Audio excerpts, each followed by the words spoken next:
Vitamins. Vitamin मुख्यतः दो प्रकार के होते हैं, फैट सॉल्युबल विटामिन्स यानी कि वसा में घुलनशील, और दूसरा हमारा वाटर सॉल्युबल यानी कि जल में घुलनशील विटामिन। पिछली वीडियो में हमने fat soluble vitamin A, D, E, K vitamin की बात किया था और इसका लिंक आपको वीडियो के डिस्क्रिप्शन में मिल जाएगा। आज हम बात करेंगे जल में घुलनशील विटामिन, विटामिन बी कॉम्प्लेक्स और विटामिन सी के बारे में। जल में घुलनशील विटामिन मुख्यतः दो होते हैं, विटामिन बी कॉम्प्लेक्स और विटामिन सी।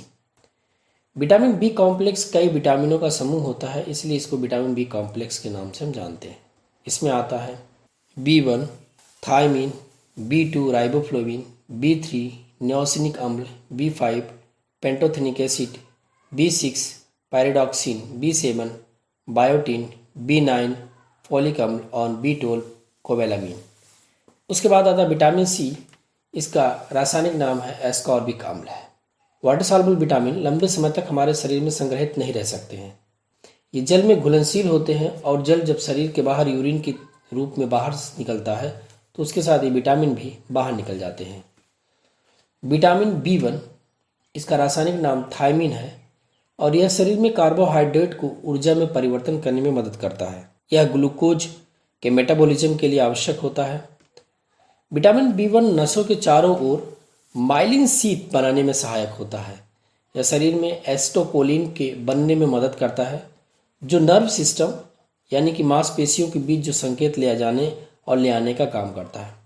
एसिटाइलकोलिन की कमी से हार्ट संबंधित बीमारी हो सकती है। विटामिन B1 एंटीऑक्सीडेंट की तरह कार्य करता है। विटामिन B1 अल्जाइमर रोग को बढ़ने से रोकता है। यह हाइड्रोक्लोरिक एसिड के स्रावन को भी बढ़ाता है। विटामिन B1 के मुख्य स्रोत कौन कौन से हैं? पहला, गेहूं के आटे व्हीट फ्लावर में विटामिन B1 भरपूर मात्रा में पाया जाता है। ब्राउन राइस में भी विटामिन 10 गुना से भी ज़्यादा पाया जाता है। फूल गोभी, संतरा, सूखे मेवे, सोयाबीन, इन सब में विटामिन B1 मुख्य रूप से पाया जाता है। विटामिन B1 की कमी से कौन कौन सी बीमारियां हो जाती हैं? यह मुख्यतः विटामिन B1 की कमी से बेरी नामक रोग होता है। थायमीन शरीर के लिए एक आवश्यक पोषक तत्व होता है जो शरीर के अंदर की शर्करा को तोड़ने में मदद करता है। डिमेंशिया से ग्रसित व्यक्ति की याददाश्त यानी कि मेमोरी क्षमता जो है कमजोर हो जाती है। पैरालिसिस, लकवा मारना, यह एक तरह के जो मांसपेशी समूह के जो है मसल्स जो है वो असमर्थ कर देता है। विटामिन B2 का रासायनिक नाम राइबोफ्लोविन है। यह शरीर में एंटीऑक्सीडेंट की तरह काम करता है। लंबाई बढ़ने, त्वचा और आंखों को स्वस्थ रखने में इसका महत्वपूर्ण कार्य होता है।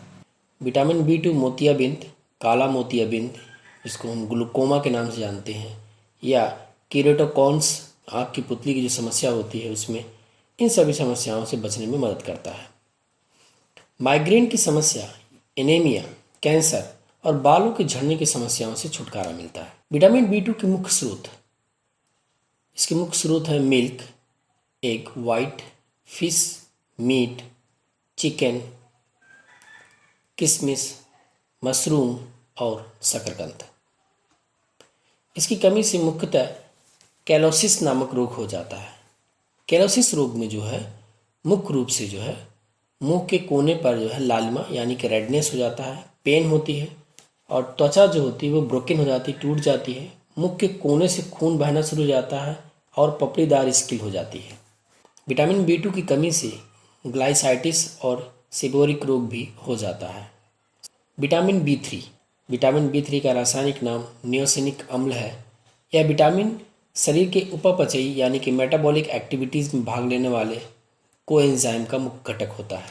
इसके मुख्य स्रोत milk, egg white part of egg, tomato, ground nut, yeast और पी। विटामिन B3 डर्मेटाइटिस से सब बाल जो है सफ़ेद हो जाते हैं। विटामिन B5 का रासायनिक नाम पेंटोथेनिक एसिड है या निकोटेनिक अम्ल भी इसे कहते हैं। यह विटामिन शरीर की वृद्धि के लिए आवश्यक होता है। यह एड्रेनल ग्रंथि के हार्मोन्स उत्पादन के लिए विटामिन D, B3 और B5 बहुत आवश्यक होता है। इसके मुख्य स्रोत है दूध, yeast, pulses, liver, wheat, fruit और हरी सब्जियां होती हैं। इसकी कमी से जो है पेलाग्रा नामक रोग हो जाता है। विटामिन B5 की कमी से टंग्स व त्वचा पर दाने और पपड़ियाँ पड़ जाती हैं, पाचन शक्ति कमजोर हो जाती है, नर्वस सिस्टम जो है वो वीक हो जाता है, नासिका तथा मुख की श्लेष्म कला पे घाव हो जाते हैं। विटामिन B6 का रासायनिक नाम पैराडॉक्सिक कहते हैं। यह विटामिन एमिनो अम्ल प्रोटीन के मेटाबॉलिज्म के लिए सह एंजाइम का कार्य करता है। यह विटामिन शरीर की वृद्धि के लिए भी आवश्यक होता है। यह विटामिन पेलेग्रा को रोकता है।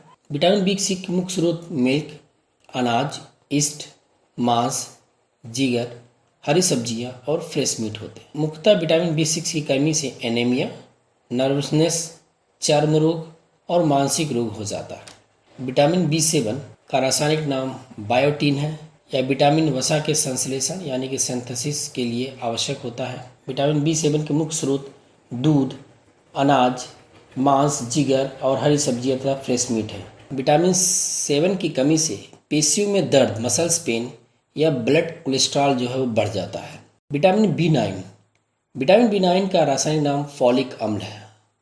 यह विटामिन आरबीसी के निर्माण के लिए आवश्यक होता है तथा आरएनए सिंथेसिस के लिए भी महत्वपूर्ण रोल प्ले करता है। विटामिन B9 के मुख्य स्रोत है हरे पत्तेदार सब्जियां, ईस्ट, सोयाबीन, लीवर, ब्रिक और मांस। विटामिन B9 की कमी से एनीमिया हो जाता है। शरीर में फोलेट की कमी होने पर एनीमिया, थकान, कमजोरी, जल्द और बहुत अधिक गुस्सा आना, सांस फूलना, चिड़चिड़ापन आदि हो सकता है। विटामिन B12 का रासायनिक नाम कोबैलामिन है। यह विटामिन आरबीसी के निर्माण के लिए भी आवश्यक तथा आरएनए के संश्लेषण के लिए आवश्यक होता है। यह एकमात्र विटामिन है जिसमें कोबाल्ट धातु पाया जाता है। विटामिन B12 के मुख्य स्रोत हरे पत्तेदार सब्जियां, ईस्ट, सोयाबीन, लीवर, मीट आदि हैं। इसकी कमी से पर्नीशियस एनीमिया हो जाती है, हाइपरग्लाइसीमिया हो जाता है।